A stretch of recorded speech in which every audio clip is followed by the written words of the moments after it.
Boa noite, pessoal.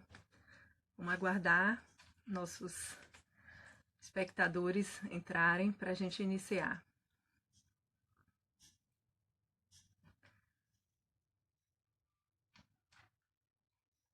Esperar só mais um pouquinho, o pessoal entrar.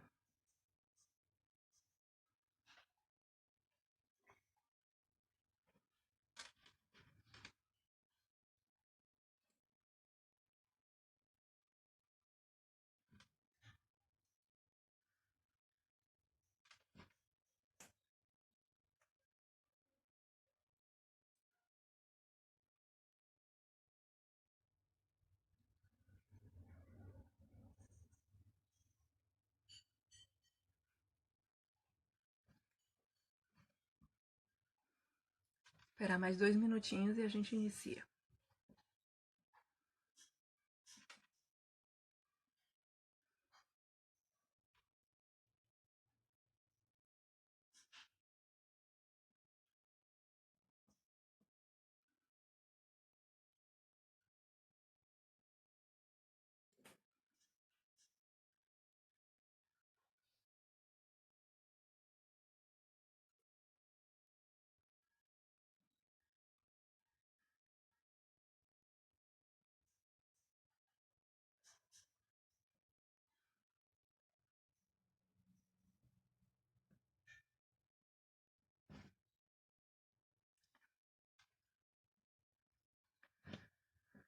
Já são 19 horas, né? Acho que eu vou começar. Vou começar a me apresentar. Deixa eu botar aqui. Então, primeiro eu vou me apresentar, né? Estou aqui no perfil Biologia do Oprimido, tá? Eu sou Vanessa Reis, né? Sou bióloga, sou professora de Biologia da Educação Básica, sou professora de Biologia do Ensino Médio, né? Dou aulas no Instituto de Educação Gastão Guimarães, aqui em Feira de Santana, na Bahia. Também sou bióloga da UFES, né? Lá eu trabalho com as drosófilas, com as moscas da fruta, né?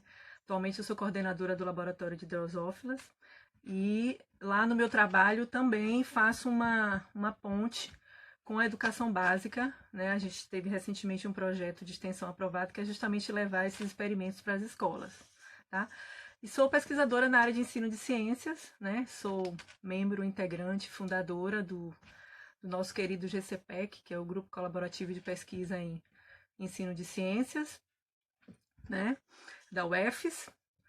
E, bem, estou aqui hoje, né, com essa missão de fazer essa live, dando prosseguimento aí a uma sequência de lives que a gente já vem fazendo aqui no perfil Biologia do Oprimido, tá? Para quem está chegando agora, né, esse perfil, ele...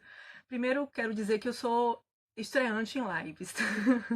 Então, eu fiz um roteirozinho aqui, tá? Para me orientar. E aí, quem sabe, a partir dessa, eu embarque em outras, né? Mas vamos lá. Então, esse perfil, Biologia do Oprimido, ele tem a perspectiva, né, de promover reflexões sobre os processos de opressões sociais, né? E a partir destas, construir um ensino de ciências que é descolonizado, né, e comprometido com a problematização e o papel da biologia nesses processos, né? Então, esse é o nosso principal papel. E aí, boa noite, pessoal que está entrando, boa noite. Como atividades desse perfil, a gente iniciou, né, dando continuidade a essas atividades, uma sequência de lives, né, aqui nesse perfil. Então, nós tivemos a primeira live com o professor Douglas Verranja, da Federal de São Carlos, que foi mediada pelo professor Matheus Fadigas, né, que teve como tema a educação das relações étnico-raciais no ensino de biologia, né? A segunda live foi na semana passada com o antropólogo, educador social Altair Lira, que teve mediação da professora Marília, tá? E como o tema dessa live do Altair foi racismo científico na doença falciforme, um debate necessário, né? Foi um sucesso. E hoje a gente continua nessa temática da anemia falciforme, com o tema ainda da anemia falciforme, né? E por que a gente escolheu tratar essa temática, né, já por 2 lives, porque na verdade a doença falciforme é uma das doenças genéticas mais comuns, né, no mundo, inclusive é a doença monogenética mais frequente aqui no Brasil, né, e de uma importância grande para nós, baianos, né, porque a Bahia é o estado que tem o maior número de casos, né, de pessoas com anemia falciforme, então a cada 650 nascidos, um tem, né, a anemia. E aí estamos aqui hoje com esse objetivo de discutir um pouco esse. Então, o tema da nossa live hoje é estigma e doença falciforme, características, consequências e medidas de enfrentamento, tá? Nós teremos hoje aqui a queridíssima professora Evanilda, né, professora da UFES. Falo queridíssima porque é uma amiga muito querida, né, que eu tive o imenso prazer de conhecer há 6 anos atrás. Né? Então, hoje para mim é uma honra estar aqui recebendo ela para dialogar sobre essa temática que a gente considera no nosso grupo de pesquisa tão importante. Né? Então,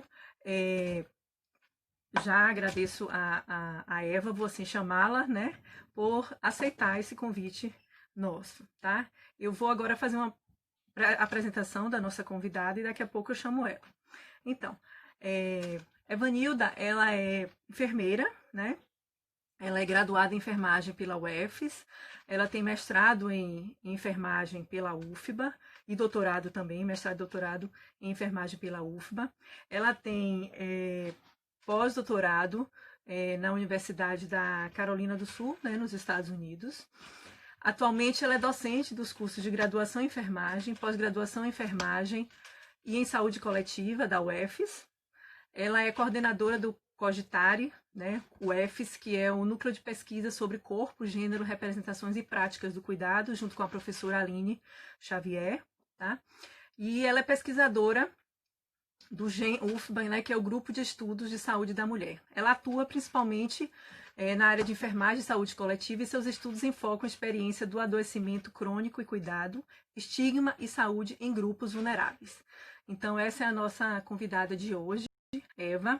Antes de chamá-la, eu quero só falar sobre 2 livros dela, que são publicados pela editora da UFES, que tem capítulos que tratam sobre a anemia falciforme. Então, Retratos de Família e Abordagens de Cuidado é um. E esse outro livro aqui maravilhoso, que é Olhares sobre o Adoecimento Crônico, Representações e Práticas de Cuidado das Pessoas com Doença Falciforme. Né? Então, nós temos essas 2 referências aqui. São livros que foram organizados e que ela também tem capítulos. Bem, então, depois a gente vai deixar aí no outro post essas referências que vão ser citadas aqui, os livros de Eva e as referências. Agora eu vou chamá-la para a gente começar o nosso bate-papo.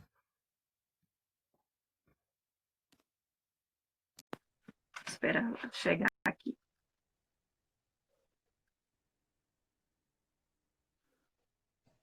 Aguardando. Olá! Oi, Vanessa, consegue me ver? Sim. Você está me ouvindo bem também? Estou. O público consegue me ver? Vamos ver se o pessoal responde aí. Acho que sim. Tá tudo ok, pessoal? Áudio e imagem aí, tudo bem? Porque eu consigo ver para mim mesmo. Ive consegue me ver, Walter, Pronto. Natália, turma boa aí, Nilma, muita gente querida chegando. Ai, que bom que vocês estão aí. Bom.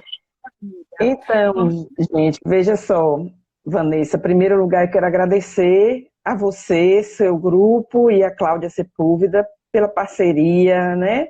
Pelo convite. Esse é um tema realmente muito caro para nós, principalmente a população negra residente na Bahia. Parece que o som tá ruim. Bom. Ah, tá bom. O som tá bom, né? Tá escutando tudo direitinho? Tá bom, tudo aqui. E, assim, desde o ano de 2011, eu venho me dedicando um pouco do meu trabalho e de minhas pesquisas ao tema da população com doença falciforme, e para que vocês possam compreender um pouquinho por que eu vim parar nessa questão do estigma. As pessoas perguntam logo, mas uma enfermeira não deveria estar estudando outros temas, né? E o que acontece é que já lá durante o período do doutoramento, entre 2008 e 2010, eu estava finalizando o trabalho, eu me deparei com algumas mulheres e homens no ambulatório de um hospital público em Salvador. Naquela época eu estudava a sexualidade de mulheres e homens com feridas crônicas, então já me interessava pela questão do adoecimento crônico e do distanciamento que se estabelecia entre os corpos, mediado pela marca da ferida, e aí eu enveredo para o estudo do estigma. E me chamou muita atenção as narrativas de mulheres e homens com feridas secundárias à doença falciforme. Eu saí tão impactada da escuta das narrativas dessas pessoas que eu disse assim, a gente precisa fazer algo. Daquilo que eu faço, cuidando de pessoas com feridas, eu vou dedicar um pouco do meu tempo para apoiar e ajudar essas pessoas e a qualificar pessoas para ouvir essas narrativas, compreender e ajudar essas pessoas que têm a doença falciforme e que têm a consequência da ferida. Acontece que a gente não... O próprio conhecimento é dinâmico, a gente não para onde a gente começa.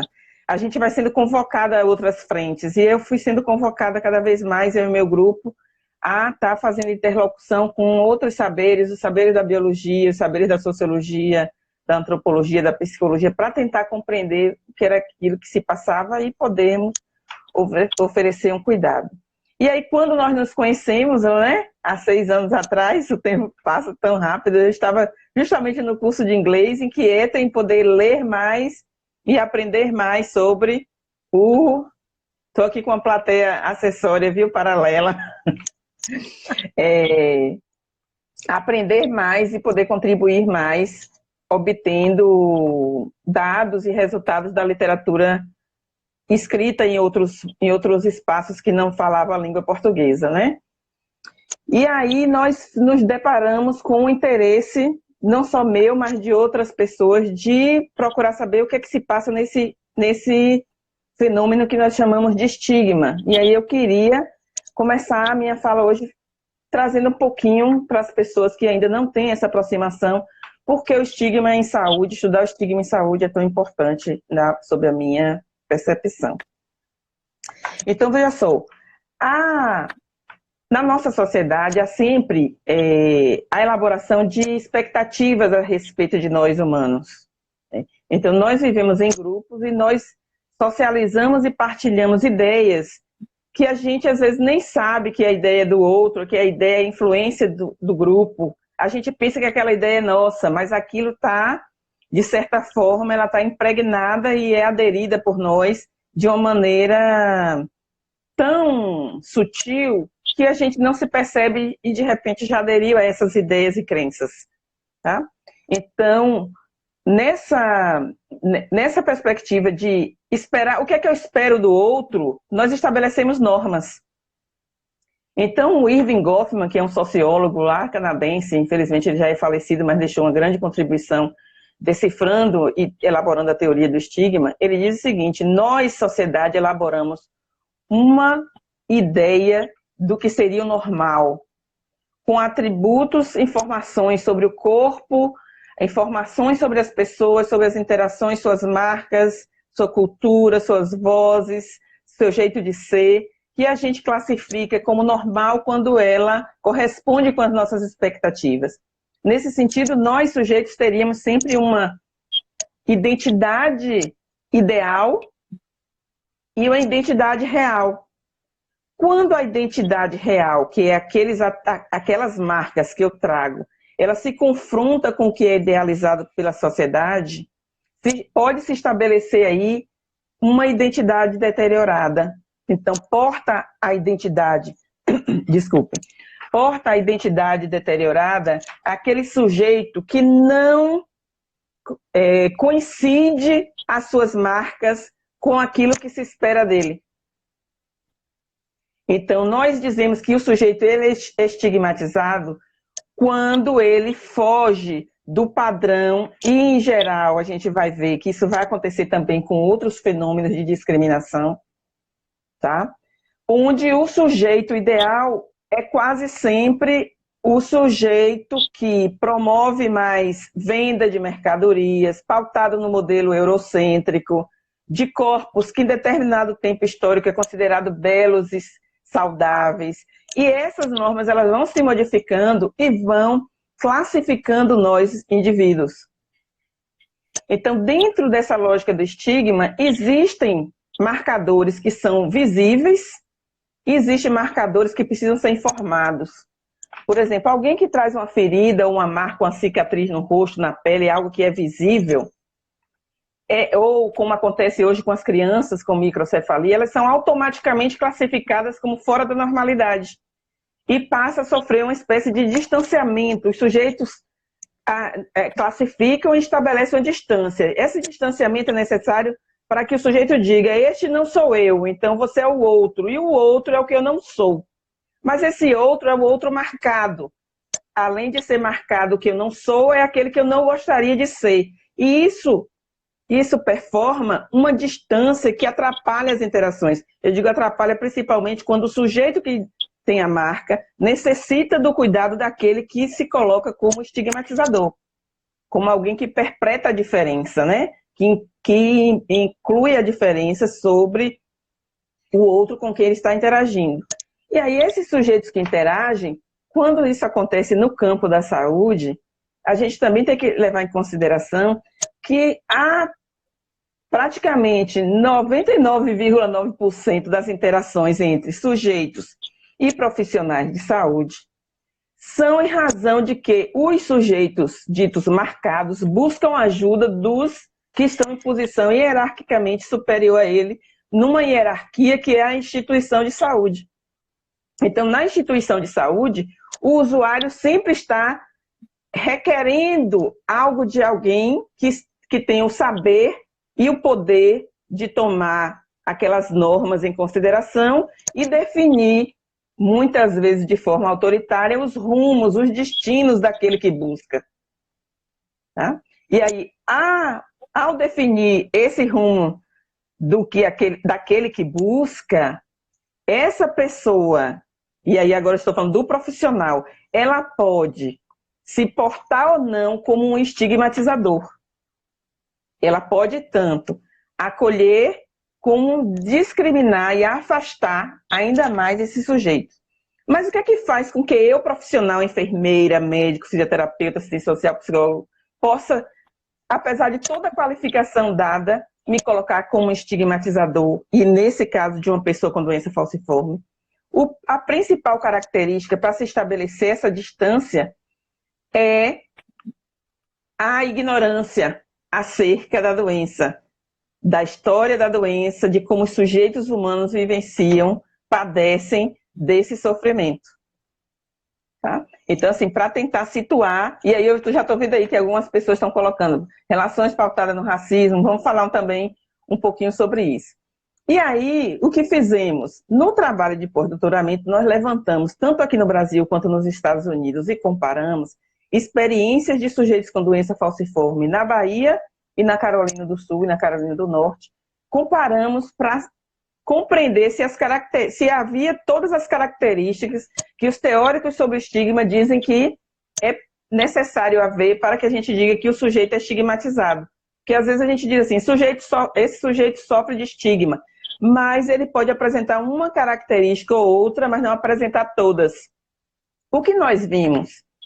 Que, infelizmente, pelo estudo, nós concluímos que nós, aqui na Bahia, os sujeitos que têm a doença falciforme, eles vivenciam e apresentam todas as características que são, infelizmente, lamentáveis de ser observado num fenômeno que a gente chama de estigma.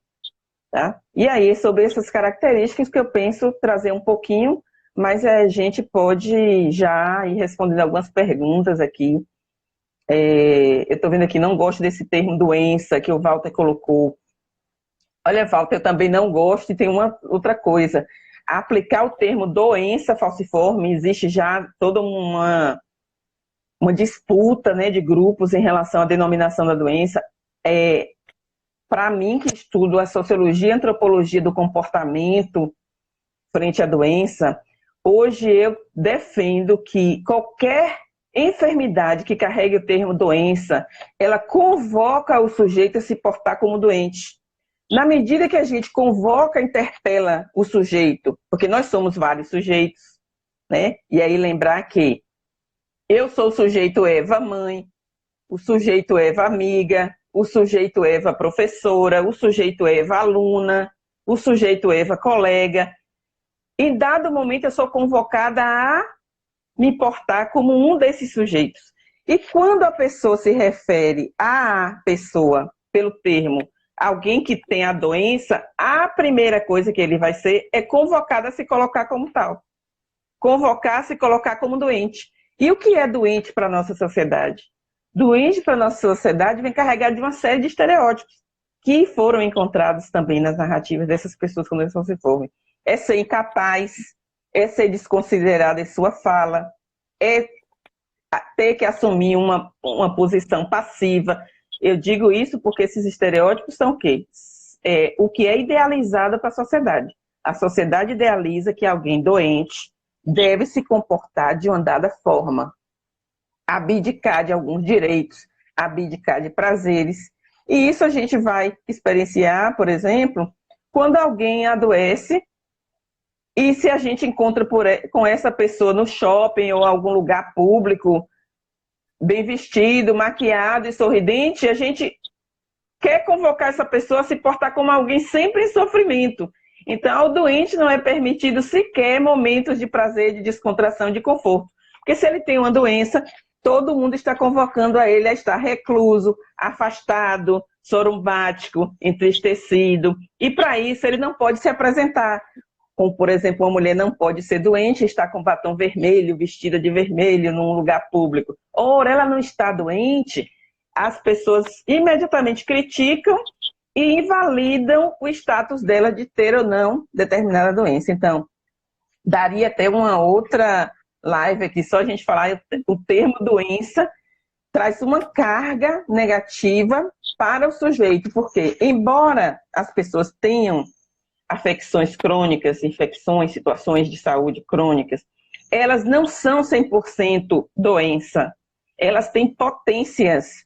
E a gente, como trabalhador da saúde, como educador, qualquer sujeito que interage com alguém que tem uma condição crônica, nosso papel é estimular e fazer aflorar a potência e não fazer com que o sujeito apague a sua potência, apague a sua luz, vá ali mitigando toda a energia vital que aquele sujeito tem. E é isso que o estigma faz. Aí a gente já teria até uma consequência. O estigma faz isso, faz com que o sujeito saia do seu lugar de potência, esqueça suas potencialidades em todas as suas dimensões e adquira um padrão de comportamento no qual ele introjeta a marca depreciativa sobre si mesmo, ele passa a acreditar naquilo que idealizaram para ele, que ele é incapaz, então ele se deprime, ele também se afasta. Nós convidamos essas pessoas para ir a determinados lugares, eles acham que eles não são merecedores, eles não querem ir, ou eles antecipam que lá serão também discriminados. Então tem uma série de consequências, como a depressão, a ansiedade, né?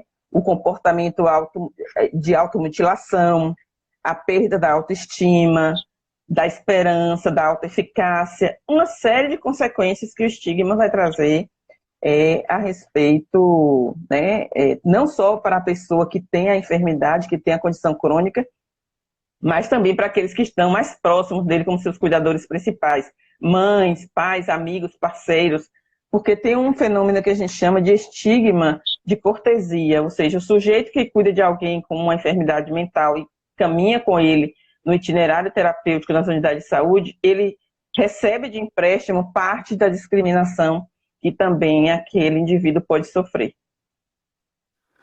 Ai, Eva, tô tão... Dispara, quando eu disparo, não tem controle. Bota a rédea aí. Eu tô muito emocionada com seu relato, com sua sensibilidade, né? Ver profissionais de saúde com essa sensibilidade é tão difícil, às vezes, a gente encontrar no nosso caminho, mas realmente é emocionante. Então, assim, eu preparei alguns direcionamentos para a gente aqui na live, né? A primeira, eu nem precisei fazer, a gente não combinou nada, mas você já foi falando, eu queria justamente entender um pouco esse seu processo, o porquê do interesse e se dedicar, né, à doença falciforme, essa temática, você já esclareceu para a gente. E agora eu queria te fazer uma pergunta, que é a seguinte, Eva, qual é a avaliação que você faz sobre as políticas de saúde, as pessoas com doença falciforme aqui no nosso estado, de maneira, assim, breve?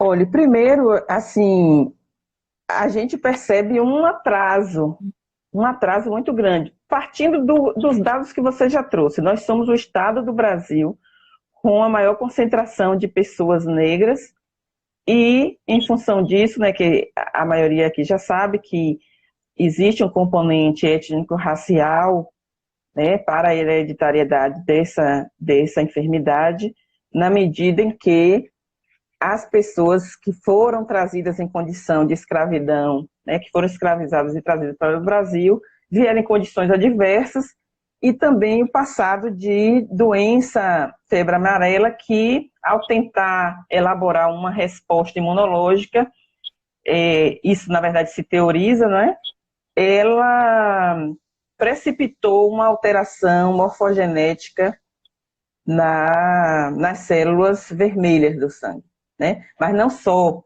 essa a característica da doença, mas há alterações também no endotélio, que é a parede dos vasos, há alterações na troca de oxigênio, uma série de fatores que vão precipitando crises dolorosas insuportáveis e que leva esse sujeito várias vezes no ano às unidades de emergência em busca de ajuda. O problema é que o racismo que atravessa, e aí eu também concordo, né, com o que diz o professor Silvio Almeida. Aliás, eu não sou nem autoridade para não concordar com ele, porque não sou uma estudiosa do racismo. Eu estudo o racismo em função de que os objetos de minha preocupação exigem, mas eu não posso dizer que eu seria alguém competente para discordar, se assim fosse o caso. Mas quando ele diz que todo racismo pessoal, toda discriminação baseada na questão da raça-cor, mesmo que individual, ela é estrutural, porque nós temos uma dinâmica social que reproduz essa marca da diferença, o fenômeno do estigma não estaria em separado do fenômeno do racismo, porque o racismo, sendo estrutural, ele atravessa o corpo, a vivência, as experiências das pessoas negras neste mundo. E ao atravessar, isso vai se conformar em uma discriminação, não somente na doença falciforme, mas pessoas diabéticas, pessoas que têm diabetes, pessoas que têm hipertensão, pessoas que têm enfermidades mentais, elas são tratadas com descortesia, com maus tratos, em consideração à sua cor da pele. Isso quer dizer que anterior, o que é que eu defendo? O que é que eu estou querendo dizer? Anterior à precipitação do estigma, o que vem à tona é sempre o racismo.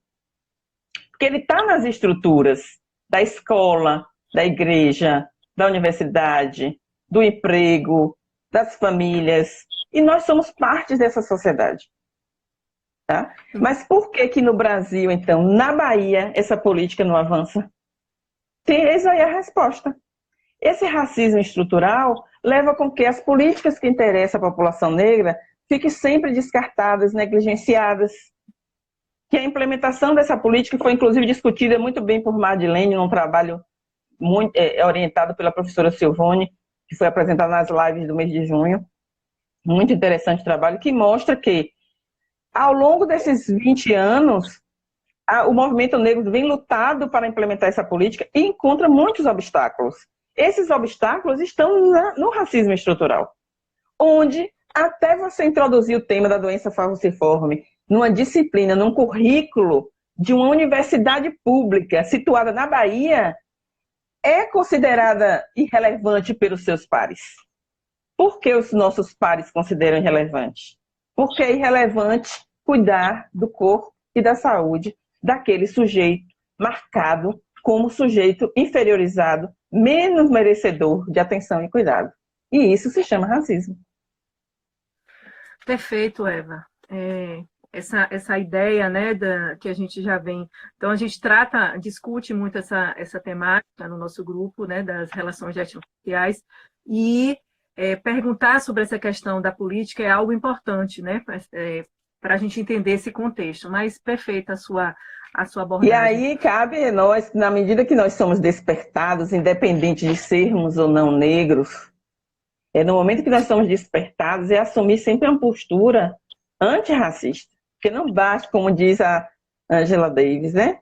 Não basta não ser racista e se afirmar como não racista, é necessário sempre uma postura antirracismo.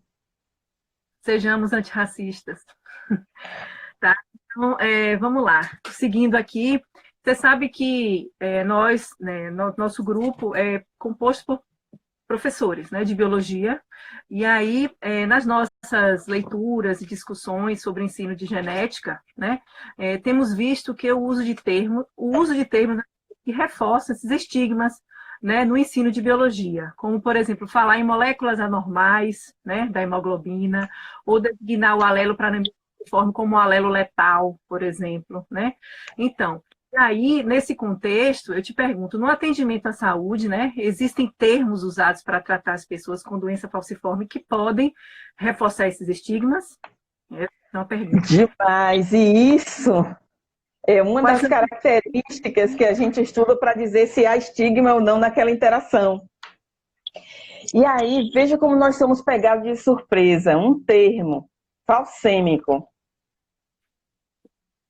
Esse é um termo de estigma. Fraco, pobre, né? Queixoso, porque vai muitas vezes na emergência. Então, nós levantamos nos diversos tipos de interação quais eram os rótulos mais comumente empregados. E aí, isso, claro, a partir da narrativa deles próprios. E veja só o que nós encontramos. Nas interações com os familiares, que é o núcleo onde os sujeitos se sentem menos estigmatizados, ou seja, onde eles são tratados com menos estigma, mas não quer dizer que eles não são estigmatizados lá, eles também são, mas são menos do que em outros cenários, em outros contextos. Quando eles não atendem à expectativa daqueles familiares, isso é muito comum na vida adulta, porque ele deixa de ser aquela criancinha, né, que ia muito na emergência, que sofria dores e que a mãe e o pai acompanhavam. E passa a ser o adulto que se espera dele independência, autonomia, contribuição financeira para o núcleo familiar. E quando ele não corresponde a isso, os rótulos começam a ser aplicados. E aí nós encontramos, vou pescar aqui para não errar nenhum. Claro. Incapaz, inútil, desmotivado, exagerado, queixoso, pé podre, resto de parição. Não. São termos extremamente violentos e depreciativos empregados nas relações familiares, principalmente quando há descontentamento, os conflitos, para a resolução dos conflitos, entende? Ou para situar o sujeito sempre como inferior. Então, o que a gente coloca aqui, uma das características do estigma é que o estigmatizador está sempre na posição assimétrica de poder em relação ao estigmatizado, mesmo dentro da família. E é tão interessante que, por exemplo, a mulher de um homem que tem a doença falciforme pode o tempo todo jogar na cara dele que ele é impotente, porque ele tem alguma dificuldade por conta das complicações da doença. E fazer isso, às vezes, em frente aos amigos, quando ela se descontenta com algo que pediu a ele e ele não fez. Como isso também pode partir do companheiro que usa de atitude violenta para rotular a mulher na frente de outras pessoas. Então, sempre no intuito de reduzir ainda mais o protagonismo e a importância daquela pessoa. Então, o perpetrador, ou seja, o estigmatizador, ele sempre está utilizando desses rótulos para reduzir os indivíduos. E aí, no campo da saúde, a gente também encontrou, né, alguns elementos. Mas antes de falar do campo da saúde, eu vou lembrar para vocês que se parece muito com o que tem na família. No público geral, a gente encontrou principalmente nos ambientes de trabalho, que é uma grande dificuldade a pessoa que tem a doença falciforme se manter muito tempo no trabalho em razão das crises que ele tem e que exige que ele pare, ou que ele mude de trabalho, ou que ele adote trabalhos considerados menos pesados. Mas o fato dele não permanecer na escola e não passar por uma formação, uma escolaridade formal que faça ele atingir postos de trabalho considerados leves, implica em que ele pode estar peregrinando, passando de um ou outro trabalho sem menor estabilidade.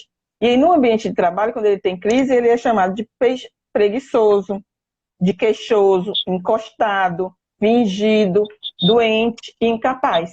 E esses termos também são utilizados, pasmem, em termos de demissão, para justificar, para advertir os trabalhadores e dizer por que eles estão sendo demitidos. Se utiliza esses rótulos para diminuir o indivíduo. Tá? No ambiente de saúde, que é o que mais me interessa ainda, porque eu sou professora do curso, né, dos cursos da saúde, particularmente de enfermagem, nossa preocupação agora é qualificar os futuros profissionais para compreender e que a gente vive, a gente adere a essas ideias e a gente reproduz, às vezes, sem pensar. De dizer que o sujeito é culpado por não melhorar. Então, se ele vai várias vezes à emergência porque ele não se cuida, isso é uma forma de depreciar o indivíduo, de desqualificar a dor que ele sente. Viciado em drogas, porque está sempre buscando medicação. E como os profissionais de saúde desconhecem o próprio protocolo de dor para se aplicar na doença falciforme, desconhece que é necessário se aplicar anti-inflamatórios, uma escala, né, de analgésicos simples, anti-inflamatórios, não esteroides, e depois já iniciar opiáceos ou narcóticos. Às vezes o sujeito, que ele que compreende muito mais a sua dor do que os trabalhadores da saúde, já chega informando, não adianta você me dar dipirona, isso não serve. Então, simples só dele dizer, não adianta me dar dipirona, já vai dizer, as pessoas aplicam rótulo de drogodependente. Ah, ele veio buscar drogas, ele é um viciado, ele quer se drogar. Tá? E não existe evidência mostrando que os indivíduos com doença falciforme desenvolvam essa dependência em razão das suas crises álgicas. Muito pelo contrário. Isso reforça o sofrimento e pode mascarar complicações agudas, como a síndrome torácica aguda, o infartamento, o AVC, a isquemia de órgãos, e levar esse indivíduo ao óbito por uma desconsideração ao seu relato de dor, né? Porque o descrédito é outra característica do estigma. Então, o sujeito ele é marcado e desacreditado.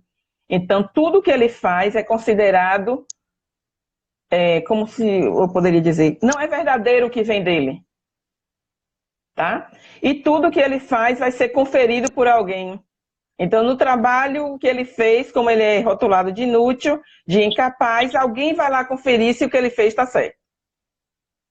No serviço de saúde, quando ele narra, discute ou reivindica mais medicação, outros sujeitos são convocados para validar ou não a fala dele. Então, a mãe é convocada, o companheiro é convocado, é isso mesmo? Ele toma essa medicação?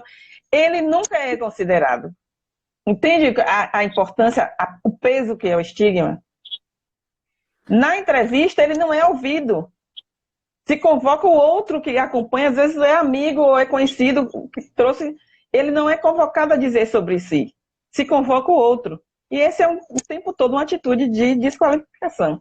E tem uma outra coisa que é gritante nas emergências. Os homens, os meninos, eles padecem de uma complicação chamada priapismo, que é a ereção involuntária do pênis, sem nenhuma relação, sem nenhuma vinculação ao desejo sexual.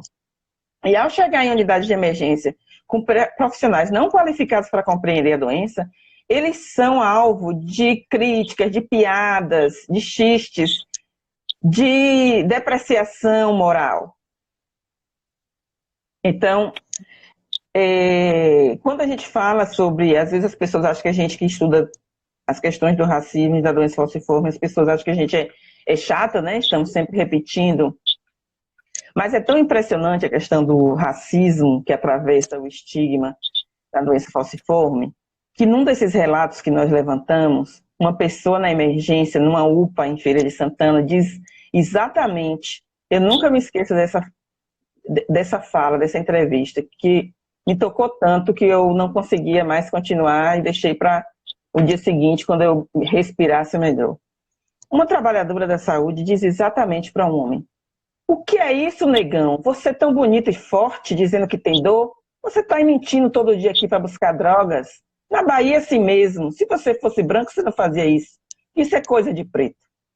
Para uma pessoa que chega com a dor, que pode ser um infarto, uma dor torácica, Isso é para ser enquadrado imediatamente e parar na polícia, mas as pessoas estão tão sofridas que elas não encontram forças nem suporte para que isso seja denunciado.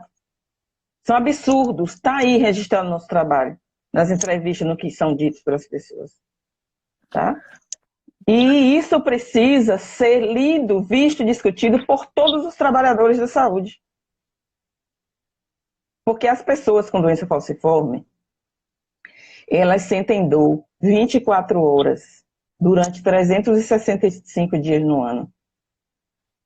Acontece que elas têm padrões de dor diferenciados. E quando ela chega a buscar a emergência, é porque ela já fez tudo que era possível ao seu alcance da família para sanar aquela dor. Então ele pensa muitas vezes em ir na emergência. E quando ele vai é porque é extremamente, como eu posso dizer, angustiante, excruciante, incapacitante a dor. Tá? Então, nós convocamos a todas as pessoas a ouvir, parar para ouvir atentamente. E tem um aspecto que corrobora, não justifica, mas corrobora de uma maneira negativa na formação dos trabalhadores da saúde, é que nós aprendemos que todo mundo com dor franze a testa, fecha os, né, espreme os olhos, contrai o corpo, adota postura fetal.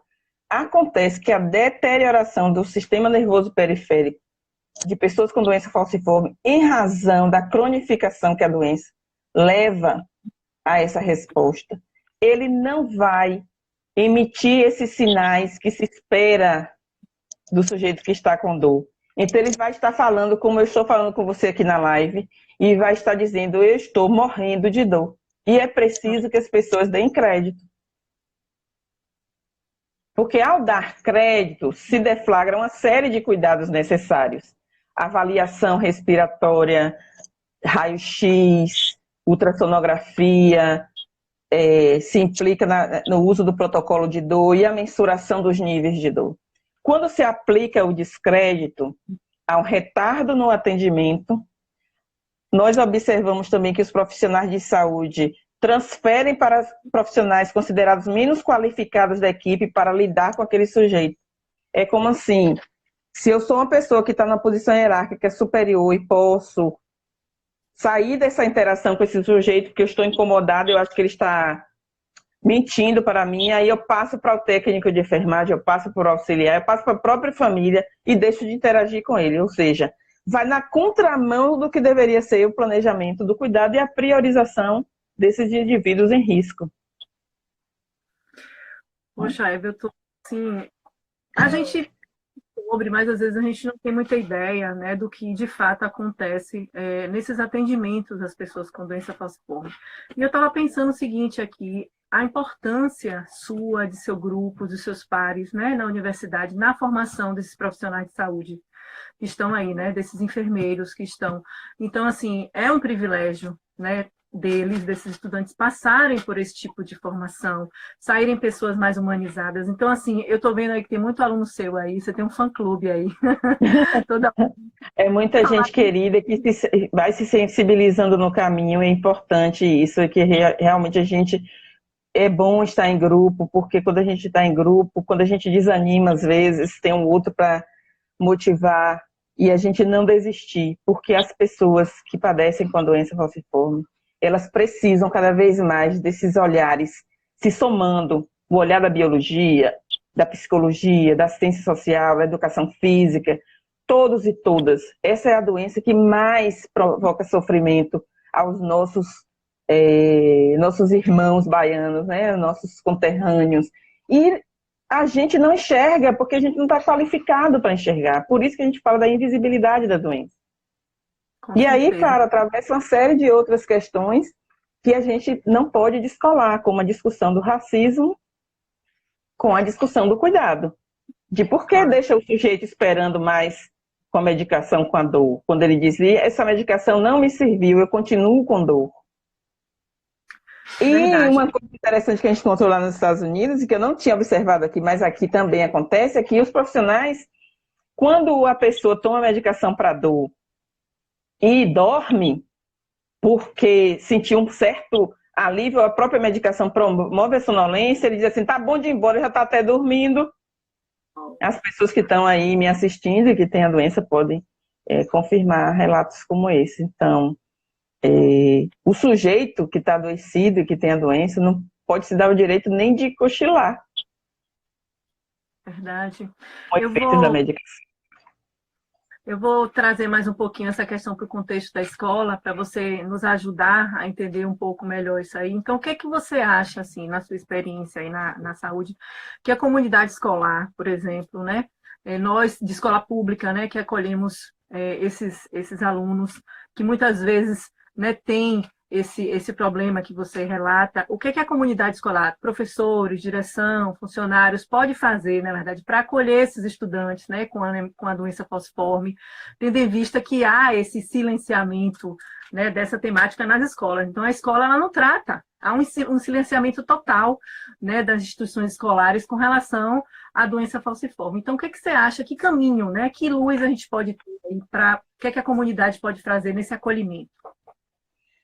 Eu sempre digo, toda vez que alguém me convida para falar, eu fico feliz por um lado e fico preocupada com o outro. Fico feliz por saber que outros sujeitos estão se interessando e que a gente precisa unir forças, juntar as mãos para continuar nesse trabalho, né, de vencer com essa discriminação, com essa falta de qualificação. E eu me preocupo porque significa que vem mais trabalho. Então, porque a solução é sempre mesmo mais trabalho. Qual seria a medida de enfrentamento nosso? É darmos as mãos para saúde, educação, todas as áreas que estão lidando com essas pessoas desde a infância, para primeiro compreender a doença. E compreender a doença passa por escutar a narrativa de quem vive a doença. O maior especialista na doença falciforme é o sujeito que tem a doença falciforme. Então, não dá para fazer a escola sem ouvir o menino que tem a doença falciforme. Não dá para fazer inclusão e educação física sem ouvir o que é que o menino e a menina estão dizendo que acontece lá. Então, nós precisamos nos unir para compreender o que está acontecendo e propor caminhos para a superação, que ela não vai ser de imediato, mas a gente pode plantar uma semente. A gente pode plantar uma semente e que aqueles que nos sucederem possam continuar cultivando essa semente. Porque nós não vamos estar a vida inteira aqui para falar disso. Mas se a gente plantar junto, né, a tendência de que isso... E hoje já tem iniciativas, como a iniciativa da professora Antonilma, dentro da universidade, que eu creio que a gente pode se aproximar mais ainda agora dessa iniciativa também de vocês da biologia, junto com enfermagem e outras disciplinas, para... de fato, promover a qualificação. Quando eu digo qualificação, não é querendo dizer que as pessoas não são qualificadas de uma maneira negativa. É promover a aproximação, a compreensão, o entendimento, a educação para compreender os indivíduos, para compreender a doença. E isso é necessário não só dentro da escola. Isso é necessário para toda a sociedade que convive com 80% de negros no Brasil. Então, o Brasil precisa acordar para o tema da doença falciforme. Com certeza. A professora Antonilma, ela trabalha no contexto escolar, não é isso, Eva? Isso. E ela tem um projeto da FAPESB, agora que está envolvendo também alguns profissionais da saúde, para promover momentos de discussão, de debate, rodas de conversa nas escolas acerca desse tema. Interessante. E além dessa experiência que você relata da professora Antonilma, você tem mais alguma experiência de escola, por exemplo, aqui no município de Feira de Santana, ou na Bahia, que você conhece, que tem esse trabalho com a doença falciforme? Não, Vanessa, eu não tenho conhecimento, mas isso não quer dizer que não exista, né? Isso é uma limitação minha. Por que eu digo? Porque no final de 2018, o ano todo de 2019, eu fiquei fora do país. Então, possa ser que de lá para cá alguma coisa, né? Mas até quando eu saí, em 2018, a gente não conhecia o que eu vi, assim, dentro da escola pública, a maior iniciativa aqui na Bahia vinha por parte de Antonilma. Mas eu sei que o pessoal no Rio de Janeiro, com assistência social, tem desenvolvido os trabalhos, Mas isso não quer dizer que na Bahia não tenha. Eu estou dizendo que eu ainda não me aproximei porque não tive realmente condição de buscar. A Entendi. professora Silvia está colocando aí que já tem essa cartilha da saúde escolar e doenças falciformes elaborada pelo pessoal da UFBA, né? E Hum. aí a gente precisa unir esforços para conhecer mais essas iniciativas e fortalecê-las, né? Ajudarmos uns aos outros a fortalecer. Ah, com certeza. Esse é um contexto. Josimere É, colocando também que foi feita uma formação no SESC, daqui de Feira de Santana, no mês de fevereiro. uhum. Então, a gente, como eu falei no início da live, a gente tem se debruçado no nosso grupo de pesquisa, né, nessa temática.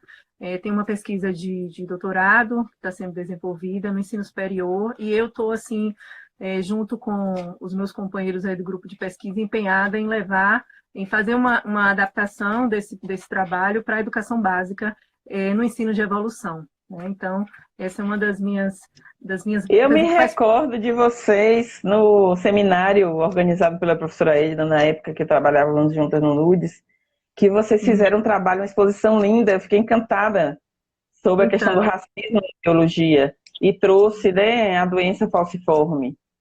E então, ali essa aquilo se mostrou assim uma coisa interessante para replicar, não só no contexto da escola, mas em outros contextos, para que as pessoas vão se aproximando mais e aprendendo a compreender. Verdade. Essa exposição ela existe ainda, né? Ela já tem desde 2013 que essa exposição existe. E aí essa temática da doença falciforme ela foi incorporada não tem muito tempo, mas a gente chegou a fazer também um trabalho lá na UFES, em que eu levei alguns alunos da educação básica para uma roda de conversa lá no Museu de Zoologia, tratando especificamente sobre a doença falciforme. Foi bem interessante. Cheguei a fazer alguns trabalhos assim. Então, a gente está empenhada em produzir um material curricular educativo, por exemplo, com essa temática, para que ajude, oriente, né, e agregue essa discussão na escola. Aqui em Feira, Eva, a gente tem, queria que você falasse um pouco, aqui tem uma associação, qual é a assistência que tem aqui, por exemplo, se a gente na escola, né, um aluno nos procurar, né, e nos contar. Eu lembro que tem uma professora lá da escola que me falou que tinha um aluno, e aí eu falei, não, deixa eu entrar em contato com ele que eu vou ver com Eva. Então, o que é que a gente pode procurar aqui em Feira de Santana, se a gente se depara com esse contexto na escola, de alunos, por exemplo? Olha, quando você tiver, não só na escola, mas até na sua comunidade, conhecer alguém que tem a doença falciforme, que tem sinais da doença e que não sabe o diagnóstico, que isso pode acontecer também, é importante você encaminhe ao centro de referência, que fique situado ali no CSU, funcionando mesmo, na mesma instalação do Centro Social Urbano, para que ele possa receber assistência hematológica, né? Consultas, orientações, consultas também de enfermagem, psicologia, assistência social, nutrição. E a associação. Indo à associação, que geralmente se reúne numa comunidade que fica no CASEB, vizinho à unidade de saúde do CASEB, e ali tem a associação de moradores, geralmente as reuniões acontecem ali, mas eles, tanto a associação também tem um Instagram e tem um Facebook que divulga as reuniões, os temas de debate, porque o enfrentamento da doença não passa somente pela adesão a cuidados prescritos por profissionais de saúde, mas passa também pela construção de uma rede de apoio, de solidariedade, de construção de vínculos que se estabelece e que favorece o aprendizado sobre a doença e sobre si mesmo, com a participação política na associação.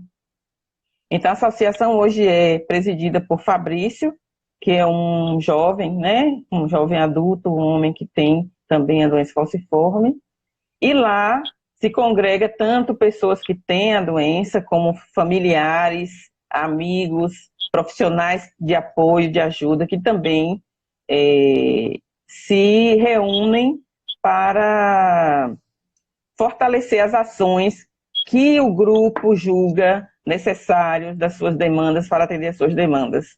Então, tanto esse serviço de saúde como a associação é importante integrar esse jovem, esse estudante, essa família, para que eles possam participar e serem assistidos. Certo. Que é importante a gente estar, né, saber dessa assistência que a gente pode orientar, né, esses alunos, por exemplo. E, assim, a gente está chegando no final da nossa live. A gente tem ainda uns 7 minutos. Queria que você falasse assim, um pouco mais a respeito desse contexto aqui em Feira, na Bahia, né? Alguém colocou ali acho que a Olha, Badifal, né? Que em outra, Feira de né? Santana hoje, graças a toda essa mobilização da FADFAL, existem vários grupos dentro da universidade que já atuam com a temática e que apoiam, né, as demandas das pessoas com doença falciforme. Então, tem o Núcleo Interdisciplinar de Estudos sobre Desigualdades em Saúde, é o NUDES, ele é coordenado pela professora Edna, que foi quem colaborou com a criação da associação, na época eu participava desse grupo também. Tem o grupo Cogitare, do qual eu participo. Eu estou falando em Feira de Santana, por enquanto. Tem o Gesto, que é coordenado pela professora Silvone, e aí estuda as políticas voltadas para essa população. Tá? Tem também o grupo da professora Antonilma, que ela participa, ela é professora tanto da UFES como da UNEB. Tem o grupo Firmina, que é coordenado pela professora Ive Guedes, que também milita frente à Marcha do Empoderamento Crespo, em Salvador, e que vem trazendo já o pessoal de educação física. E tem vocês. Agora, em Salvador, tem muita gente também. Tem a UFBA, que é pioneira, a Escola de Enfermagem da UFBA, coordenada por professora Silvia, os Estudos de Doença Falciforme. Né? Tem a FADFAL, junto a todos os seus associados. Tem grupos de professores na Escola Baiana também, no Instituto de Saúde Coletiva. Dentro da Secretaria, se não me engano a memória, Secretaria para as Políticas de Saúde da População Negra, tem a representação de Altair, que participa e que esteve conosco, né, na última live. Então, essas são as que eu conheço, pode haver outras, eu sempre coloco, esse é o ponto de onde eu conheço, porque nem sempre a gente dá conta de saber tudo, né? Mas tem também na UFRB, tem a professora Rosa Cândida, que trabalha lá com o grupo Negras, tá? E assim a gente vai devagarinho, tem Sânzia na FADBA, que é a Faculdade de Adventista de Cachoeira, que também faz estudos sobre isso, e hoje é doutoranda da UFBA. E assim, para nós, o grande diferencial é a aproximação com as pessoas que têm a doença. A gente não pode ajudar as pessoas sem ter elas por perto. São elas que vão nos dar a direção. São elas que devem ser sempre o timoreiro do barco. Porque o nosso ponto de vista é um ponto de vista privilegiado de um lugar que não é o nosso. Verdade. De quem passa pela discriminação e o estigma da doença falciforme é de quem vive a doença. Mas eu gostaria de, nesses últimos minutos que eu tenho, falar que as pessoas com doença falciforme, elas não são doentes e fracas, não usam esses rótulos, não são falcêmicas, elas são pessoas que têm dificuldades, têm algumas limitações, mas têm criatividade, potência, energia, motivação, esperança, amores, desejos, sonhos. E muitas das estratégias de enfrentamento podem ser negativas e podem ser positivas. Então, nós identificamos algumas estratégias. Por que a gente disse que são negativas? Porque ele não ajuda o profissional, não ajuda os profissionais a conhecerem a doença e também não ajuda a pessoa a superar suas dores. Então, parte disso é a agressividade dirigida aos profissionais. E aí, para a gente, talvez, ajudar na superação dessa forma de enfrentamento que pode trazer mais danos, é estimular, motivar mesmo. Quem tem a doença, fale sobre ela em todos os espaços. Naquele lugar que você está na emergência, na unidade de saúde, tem um desconhecido ou uma pessoa que você acabou de conhecer, fale da doença, dê folheto se você tiver, fale da sua vivência, não tenha vergonha. Não há por que sentir vergonha. Quanto mais se falar sobre, mais as pessoas vão se interessar em procurar saber, procurar conhecer.